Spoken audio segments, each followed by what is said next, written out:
Bonjour à tous, on se retrouve pour une nouvelle position avec le trait ici pour les blancs. Les blancs qui ont un avantage d'espace et puis on sont plus avancés, une attaque potentielle sur le roi avec dame et cavalier, mais il n'y a pas beaucoup de pièces pour attaquer, hein. Évidemment ce sera probablement pas suffisant, étant donné qu'il y a quand même la dame qui est là aussi pour défendre. On pourrait par exemple envisager, si jamais par exemple une déviation de la dame avec le pion qui avance, mais il y aurait un problème aussi sur le pion D4, hein. Par exemple, si le pion avance après l'échange des pions, pion prend, le cavalier pourrait prendre le pion ici sur échec, et si la dame reprend, la dame noire pourrait prendre le cavalier. On peut envisager quelque chose comme ça. Dans tous les cas, si le pion avance en H5, hein, le cavalier noir pourrait éventuellement revenir protéger son aile droit. Donc il semble qu'il n'y ait pas suffisamment d'attaque ici. En fait, la dame noire est prise à la défense du pion F7. Et du coup, ce qui peut être bien à faire, c'est aller essayer d'attaquer une autre faiblesse du côté opposé. Donc ici, l'attaque des blancs va plutôt se faire du côté de l'aile dame. Si la dame blanche peut rentrer sur cette colonne ici, hein, et venir s'installer pour attaquer des pions qui ici ne sont pas protégés, on pourrait envisager de gagner cette finale avec les blancs, hein. Donc dans cette position, alors le problème évidemment c'est ce pion attaqué en D4.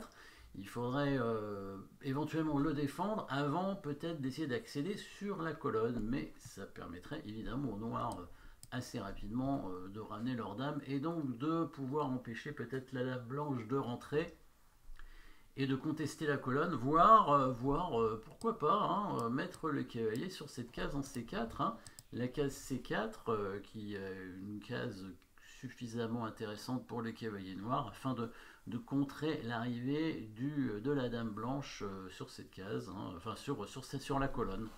Après, les noirs ont aussi la possibilité de ramener leur dame, hein. Pour l'instant, la dame défend ce pion, mais si la dame blanche bouge, évidemment, elle pourra bouger, la dame noire, et du coup venir attaquer aussi, hein, sur le roi blanc. On peut aussi envisager avec la dame en F8 de venir protéger le pion avec le cavalier, et ensuite la dame noire pourra arriver assez rapidement sur la dame. Donc pas évident que les blancs aient l'avantage dans cette position, hein.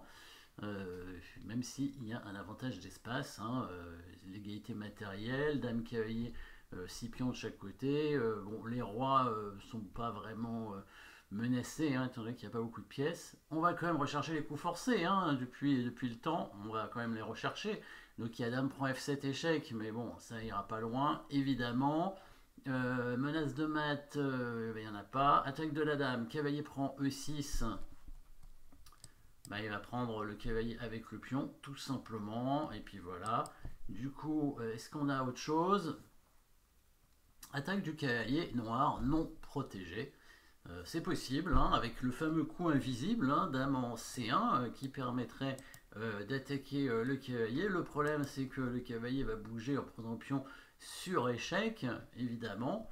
Et là, on sera obligé de bouger le roi. Après, on peut quand même continuer la variante, hein, parce que le cavalier prend, le roi va venir attaquer le cavalier. Et est-ce que le cavalier a une case quand la dame est ici? Pas beaucoup de cases, ce cavalier, hein, il risque d'être enfermé. Mais le souci, évidemment, c'est que quand le cavalier prend ce pion, il y a l'autre pion qui va être pris par la dame noire, bien sûr. Et oui, ce serait trop simple. Alors, on a intérêt quand même à mettre le roi évidemment en D3, hein, pour éviter que la dame ne prenne le pion sur échec. Le cavalier noir est quand même enfermé, donc la dame doit prendre le pion pour défendre le cavalier. Et là, est-ce qu'on a un bon coup par hasard pour jouer peut-être sur ce cavalier mal placé? Coup forcé déjà pour commencer. On a un échec avec la dame, mais il va bouger son roi, il va se mettre évidemment sur la case en G7. Et là, est-ce qu'on aurait un bon coup? Évidemment, on ne déplace pas les pièces, puisque dans la position de départ, il faut tout voir depuis le début, sans bouger les pièces, évidemment. jusqu'à ce que le roi noir vienne en G7 et que ce soit à nous de jouer et qu'on recherche les coups forcés à nouveau. Et on a plusieurs échecs avec les blancs. À chaque fois, on va devoir donner du matériel, mais si on est malin, on peut faire une attraction avec la dame. Et ensuite, vous allez voir que le cavalier noir va se retrouver enfermé au centre de l'échiquier. Donc ça, c'est un coup très très fort, très difficile à voir en fait, hein, mais on peut le trouver. Alors déjà en cherchant les coups forcés, puisque le cavalier n'est pas protégé, donc c'est un coup forcé parmi d'autres. Hein. Il n'y a pas énormément d'options, hein, puisqu'il n'y a qu'un seul échec et il n'est pas bon. Une seule attaque de dame, elle n'est pas bonne. Pas de menace de mat. Il n'y a que l'attaque sur le cavalier qui est un coup forcé dans cette position, donc il faut l'envisager.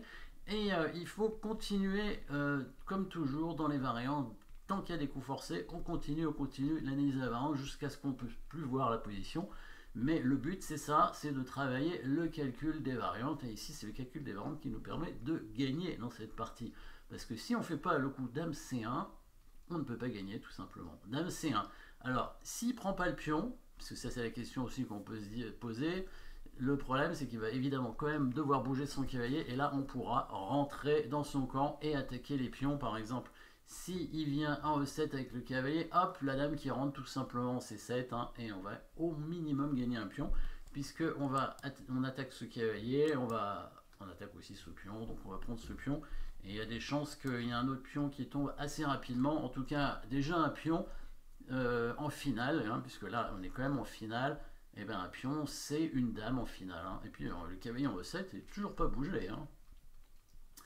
Structure qui bloque un petit peu les pièces noires évidemment, avec le cavalier qui prend le pion. On pourrait dire que le cavalier a des cases, mais non, le roi vient en D3 et le cavalier n'a pas de cases, hein. Tout est contrôlé, E2, F3, F5, C6, B3, C2, toutes ces cases sont contrôlées par les pions ou les cavaliers ou la dame blanche, ou le roi d'ailleurs, hein. Et donc le cavalier est enfermé. Le seul coup pour le sauver, c'est de prendre ce pion. Hein, on défend le cavalier, mais le coup forcé nous permet ensuite de faire, qu'est-ce qu'on va faire ici? Évidemment, un nouveau coup forcé, une attraction qui va nous permettre de gagner le cavalier à la fin, parce que le cavalier va être à nouveau enfermé. Regardez ça, vous avez trouvé peut-être, hein, sinon mettez la pause évidemment comme d'habitude. Attraction avec la dame, dame H8, on est obligé de prendre la dame avec le roi, la fourchette avec le cavalier, le roi qui bouge évidemment, pas le choix, on prend sa dame, et là c'est le miracle, le cavalier blanc vient contrôler les deux cases du cavalier noir, le roi blanc contrôle les deux autres ici, et le pion contrôle, enfin les deux pions, hein, contrôlent à nouveau les cases du cavalier ici, le cavalier noir est enfermé, il va être pris au prochain coup par les blancs qui vont concrétiser assez facilement dans la partie, hein, cavalier F5, on prend, voilà. Et là, les noirs vont abandonner parce qu'ils ont un cavalier de moins et le cavalier va aller récupérer les pions ici, hein, qui sont sans défense. Voilà, petite combinaison sympathique avec un coup invisible, hein. Je rappelle, le coup invisible, c'est un coup d'attaque en reculant une pièce, et en plus, c'est un long coup de dame, hein, donc c'est encore plus difficile à voir, et tout en laissant un pion sur échec. Donc il fallait évidemment calculer toute la variante, hein. Il y avait quand même, quand on prend le pion à la fin en E5 avec le cavalier, il y avait quand même 6 coups à voir, évidemment sans bouger les pièces. En tout cas, belle combinaison. Merci d'avoir suivi cette position et à très bientôt.